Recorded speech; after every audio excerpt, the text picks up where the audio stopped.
नाचैते आबत है बजरंगी मत बलबा। नाचैते आबत है बजरंगी मत बलबा।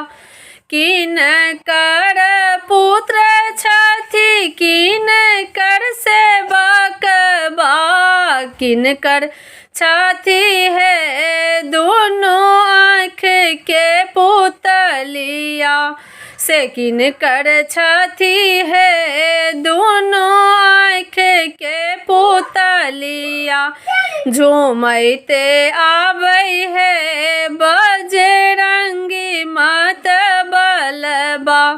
अंजनी के पुत्र छथि राम के सेवक बा। अंजनी के पुत्र छथि राम के सेवक बा।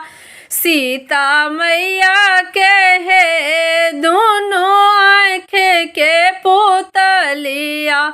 सीता मैया के है दोनों आँख के पुतलिया। झूमैते आबत है बजरंगी मत बलबा।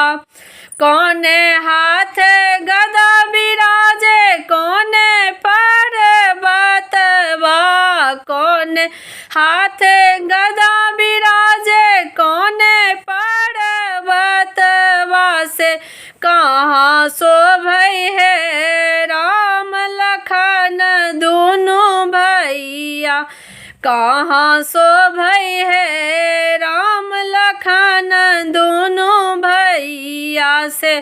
कहाँ बिराजै है राम लखन दोनों भैया। झूमैते आबत है बजरंगी मत बलबा।